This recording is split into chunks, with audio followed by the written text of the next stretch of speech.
कसं काय व्हायचं. सर, आज समन्वय समितीची बैठक पार पडली.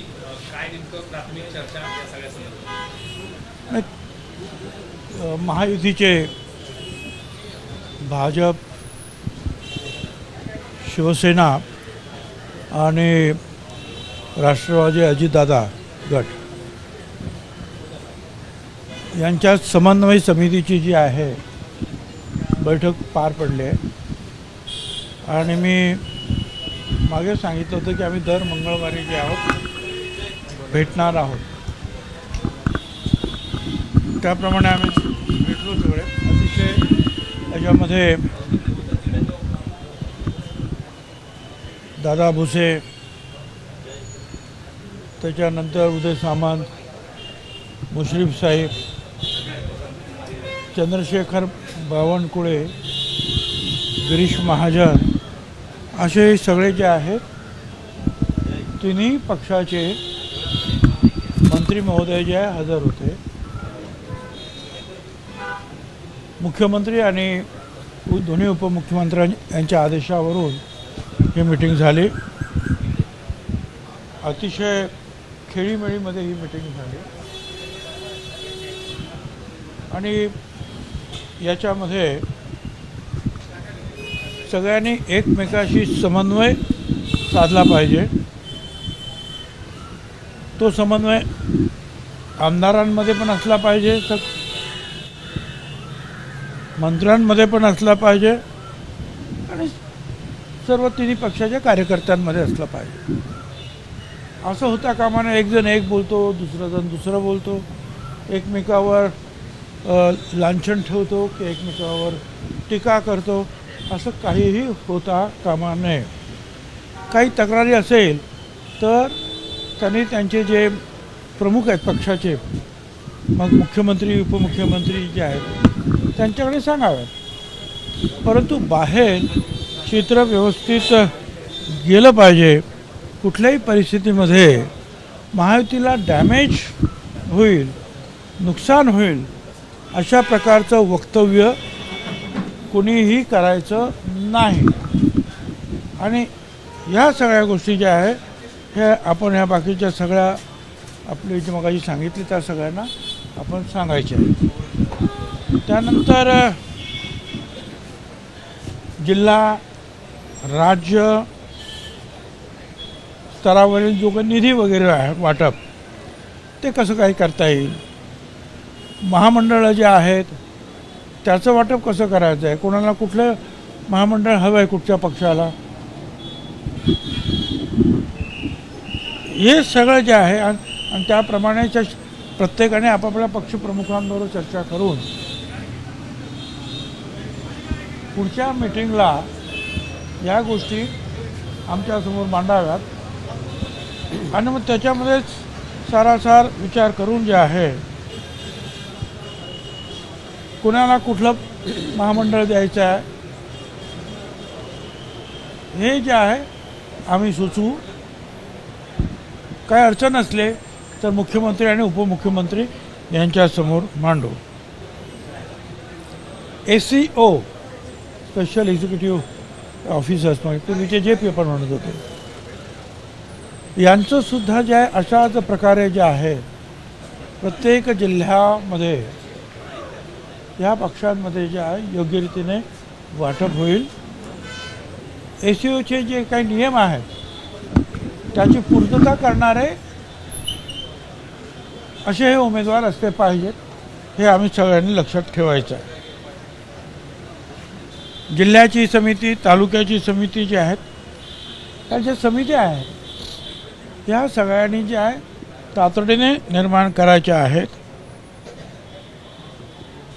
जेणेकरून जे आहे कारण सगळे कार्यकर्ते जे आहेत किंवा आमदार आहेत ह्या सगळ्या गोष्टीची जी आहेत वाट पाहत आहेत. आणि त्याप्रमाणे मुख्यमंत्री आणि उपमुख्यमंत्र्यांनी सांगितलं की हे काम आपल्याला लवकरात लवकर संपवायचं आहे.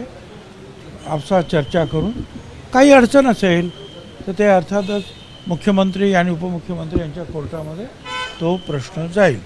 पण त्यावरून बाहेर कुणी त्याची कसली वाच्यता करू नये, जेणेकरून जे आहे महायुतीला डॅमेज करणारं असं वक्तव्य बाहेर येईल, याच्या येणार नाही याची काळजी घ्यायची आहे.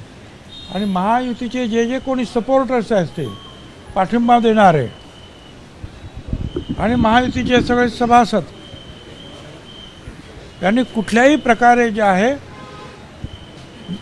मगाशी सांगितल्याप्रमाणे म्हणजे महायुतीचे मित्र असतील त्यांनी सुद्धा कृपा करून महायुतीच्या डाग लागेल किंवा महायुतीवर टीका टिप्पणी होईल अशा प्रकारचं भाष्य कोणीही करायचं नाही, हे सुद्धा सगळ्यांना सांगायचं. अशा रीतीनं जे आहे आता बाकीच्या जे काही गोष्टी ज्या ठरलेल्या आहेत आम्ही आमच्या नेत्यांबरोबर चर्चा करू आणि त्याप्रमाणे मग पुढच्या मंगळवारी जी मिटिंग होईल त्याच्यामध्ये पुन्हा मांडू काय असेल. तीनही पक्षांकडे ताकदीचे उमेदवार आहेत. अनेक ठिकाणी एकमेकांमध्ये काही गोष्टी होऊ शकतात, पण आता जर बघितलं तर नेमकं याचं गणित कसं असणार आहे की म्हणजे मित्रपक्ष म्हणून काही ठिकाणी वाटाघाटी किंवा तडजोडीची तयारी त्या उमेदवारांनी ठेवावी, असं काय नेमकं या बैठकीत तुम्ही सांगा. आता आहे की याच्यावर प्राथमिक चर्चा झालेली आहे. याच्यावर फायनल चर्चा करून पुढच्या वेळेच्या मिटिंगमध्ये ज्या आम्ही तुम्हाला सगळं सांगू की कोणाला काय किती टक्के आहेत, काय वाटप कशा रीतीने झालेलं आहे, किती टक्क्याचं की तुमचे काय जिल्हा नियोजन समिती असेल किंवा इतर काय समिती याच्यात इतके टक्के वाटा ह्या सभा पक्षाचा, इतका टक्का ह्या पक्ष, अशा रीतीने जे आहे ते वाटप होईल. पण सर याला लागूनच काही ठिकाणी जिल्हा परिषद आणि स्थानिक स्वराज्य संस्थांच्या निवडणुकांमध्ये प्रचंड टोकाचा संघर्ष पाहायला मिळाला होता. अगदी विधान परिषदेपर्यंत तो संघर्ष दिला होता. या दरम्यान काय नेमकी प्रिकॉशन घेतली? आम्ही सगळ्यांनी हेच सांगितलं की आपण आपापल्या नेत्यांना सांगून, पालकमंत्र्यांना सांगून हे असले वाद जे आहेत हे शमवण्यास कसे संपतील यासाठी आम्ही सगळ्यांनी प्रयत्न करायचा आणि आम्ही तो करणार आहोत. त्यासाठीच ही समन्वय आहे ना. समन्वयामध्ये 3 नेते होते, ते 3 नेते आता बाजूला दिसत आहेत. रवींद्र चव्हाण असतील, सुनील तटकरे असतील किंवा मग शंभूराजे देसाई. ही जी आहे नाही शंभूराजे आले कारण माहीत नाही मला काय कल्पना नाही. हां आहेत ना ते, फक्त त्यांनी काय सांगितलं की ही मंत्री गटाची मिटिंग आहे समन्वय, त्याच्यामुळे कोणाला बाजूला टाकलं वगैरे काय नाही. आता एखाद्यावर जास्त काम असतं, आता आज सुद्धा मंगळवार असताना किती गर्दी होती तिथे आपल्या मंत्रालयामध्ये, एखाद्याला जास्त काम निघतं मग कोणतरी दुसरं येतं. राष्ट्रवादी आणि शिवसेनेमध्ये रायगडच्या जागेला काही चर्चा झाली आहे का? पालकमंत्री पदाच्या बदल्यात ती जागा, अशी काही मित्रपक्षांमध्ये हा समन्वय बसणार आहे? आम्ही जे आहेत आमच्या याच्यावरच चर्चा होणार, परंतु या सगळ्याच गोष्टी ज्या काही चर्चा होणार त्या काही याची चर्चा आम्ही जे आहेत हे मीडियासमोर करू इच्छित नाही. पण तिथं तटकरे आणि इकडं गोगावले या दोघांनी त्या जागेवरती दावा सांगितल्याचं पाहिलं. ठीक आहे ना, तर आमचे नेते आहेत,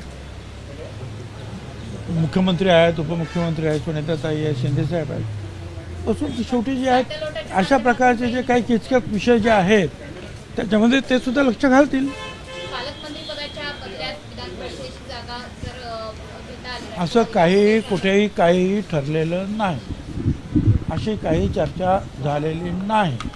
आणि ह्या महत्त्वाच्या चर्चा ह्या फक्त मुख्यमंत्री आणि उपमुख्यमंत्री यांच्या पातळीवर होतील. धन्यवाद.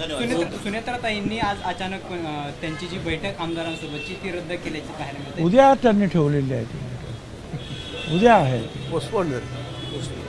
रद्द नाही झाली ती, उद्यापर्यंत 24 तास पुढे ढकललेली आहे.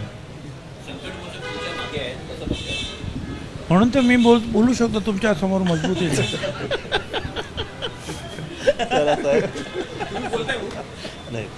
चलिए ज्येष्ठ वयोवृद्ध ज्येष्ठ म्हणतो ते बरोबर आहे, वृद्ध म्हणतो ते बरोबर आहे. एबीपी माझा, उघडा डोळे बघा नीट.